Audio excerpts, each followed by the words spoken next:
अस्सलामुअलैकुम, मैं हाफिज आसिम आपकी खिदमत में बयान लेकर आया हूँ। इसको सुनो और इस पर इंशाअल्लाह अमल करें। और आपने जो गैर मुस्लिमीन को दोस्त बनाया, हाय हेलो करते हैं, नौजवानों खास तौर पर याद रखिए। और इस लाइव प्रोग्राम की वसातत से जितने लोग मुझे सुन रहे हैं, आपसे बरोज़ क़यामत आपके गैर मुस्लिम दोस्त के बारे में सवाल किया जाएगा।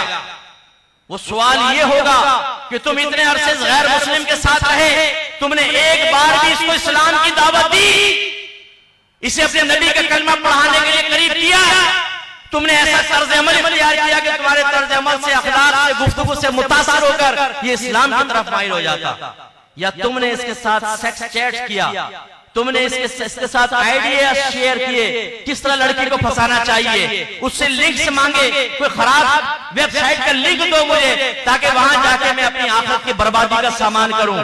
तुमने उसे काफिर बरकरार रखने के लिए अमल किया है, तुमने उसे मुसलमान बनाने के लिए अमल नहीं किया।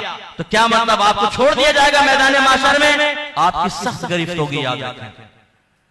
गैर मुस्लिम से दोस्ती वैसी हराम है, याद रखें, नहीं कर सकते आप दोस्ती।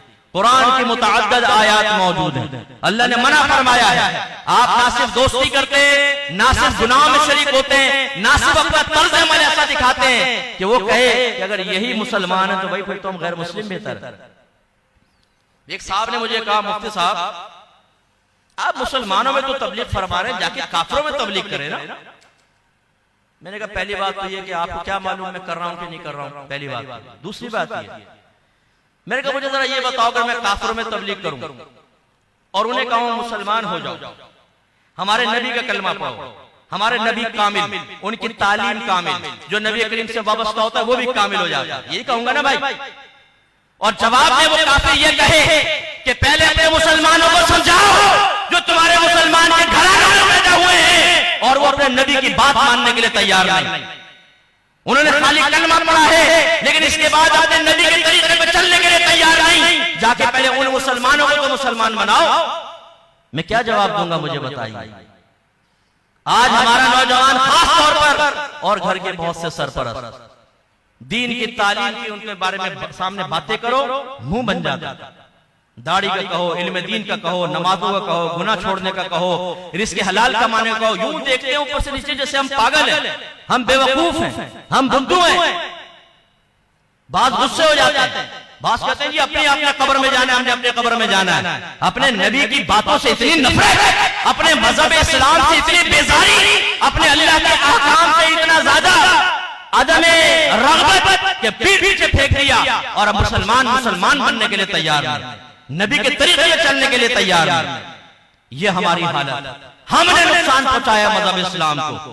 पूरी दुनिया में जहां आप बाहर के मुल्कों में चले जाएं, मुझे बाहर वाले भी सुन रहे होंगे, नाराज मत होइएगा, जितने फ्रॉड करने वाले हैं उसमें ज्यादातर हिंदुस्तानी पाकिस्तानी बड़े बड़े फ्रॉड कर रहे हैं, बाहर बैठ झूठ बोल के फंड्स ले रहे हैं, बेनिफिट्स ले रहे हैं। बाहर वाले भी कहते हैं ये मुसलमान है, ये इस्लाम का नाम लेवा है, ये कहते हैं हमारे नबी कामिल थे, इनकी हरकतें देखो।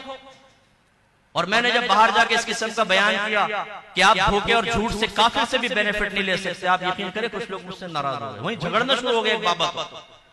और दो मौलवी हजरात थे, वो खाना खाने बैठे तो मुझे कहने लगे मुफ्ती साहब देखें आप ना पब्लिक में ये बातें ना करें। मैंने कहा पब्लिक में ना करूं तो क्या टेबल के नीचे घुसकर बात करूं या अकेले कमरे में शीशे में अपने आप से बातें करूं? ओ भाई लोगों को तो समझानी चीज और कहां करूं। वहां एक लड़का ऐसा बैठा था जो उस महकमे में काम करता है जिसमें बेनिफिट जारी होते हैं, वो देते हैं बेनिफिट्स वगैरह।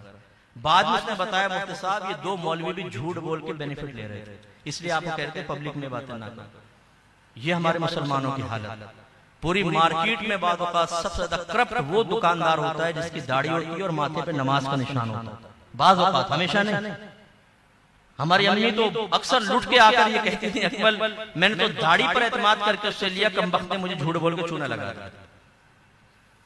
यानी हमारे दिल में अपने मजहब इस्लाम की कोई वक़्त नहीं, बदनाम होता रहे, मावल्ला जलील होता रहे, इस्लाम की तरक्की रुकती रहे, हमने अपनी नफसानी ख्वाहिश पे चलना है। हमारे नबी ने ख्वाहिशात कुर्बान की, हमने नहीं करना है। सरकार ने अपना इलाका छोड़ा, हम अपने गोल को छोड़ने के लिए तैयार नहीं, कि जो बुराई करने वाले हैं, जो गलत काम करने वाले हैं, हम गुनाहों को छोड़ने के लिए तैयार नहीं। तो इसलिए हकीकतन मजहब इस्लाम में लोगों की आमद का सिलसिला बंद करवाने में सबसे बड़ा किरदार हम लोगों का है। हम अलामत हैं। हमें ऐसा होना चाहिए था, कोई हमें देखता तो कहते अगर नबी के नाम लेवा ऐसे हैं तो हम ऐसा बनेंगे।